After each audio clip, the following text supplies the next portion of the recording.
పారదర్శకంగా పక్కా లెక్క చేసిన ఇవాళ. ఎందుకంటే ఈ దేశానికే తెలంగాణ రోల్ మోడల్గా నిలబడబోతుంది. ఇవాళ ఇన్నేళ్ళైనా మండల్ కమిషన్ని ఆయన ఎప్పుడో బీహార్కు ముఖ్యమంత్రి ఉండే. ఆనాడు 79లో మండల్ కమిషన్ ఇచ్చి ఈ రోజుకి ఆయన పేరు మండల్ కమిషన్ అంటే ఒక వ్యక్తి పేరు.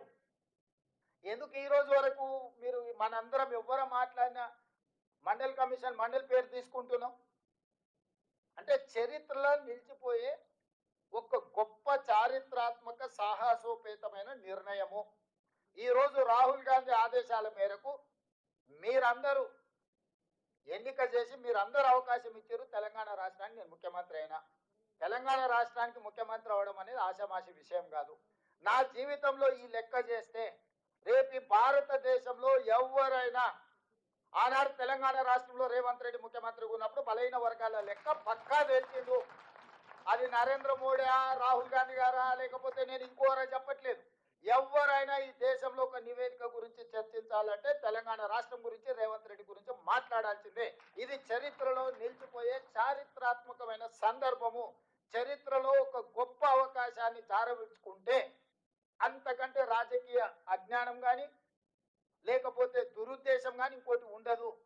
నేను రాజకీయ అజ్ఞానంతో లేను. నేను నాయకుడు ఇచ్చిన ఆదేశాలను అమలు చేసే ఒక కార్యకర్త, క్రమశిక్షణ కలిగిన కార్యకర్తగా నా నాయకుడు ఇచ్చిన ఆదేశాలను నా నాయకుడు తెలంగాణ ప్రజలకు ఒక మాట ఇచ్చిండు. మా ప్రభుత్వం తీసుకురండి, మీరు మీ లెక్క కట్టి పక్కాగా మీకు అప్పచెప్తామని మా నాయకుడు చెప్పిండు.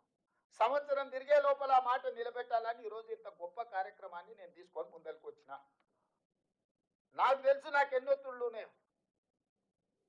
మీకు కనిపించకపోవచ్చు, కనిపించకుండా నా మీద జరుగుతున్న ఒత్తిడి ఇది ఎట్లో గట్ల వాయిదా పెట్టు అని, లేకపోతే ఈ లెక్కలు బయట పెడితే రాబోయే రాజకీయ పరమైన ఇబ్బందులు, వీటన్నిటిని ఎంతో మంది వచ్చి నాకు చెప్పినా కూడా నేను ఒకటే మాట చెప్పినాయా, ఇది చరిత్రలో నిలిచిపోయే ఒక గొప్ప అవకాశము.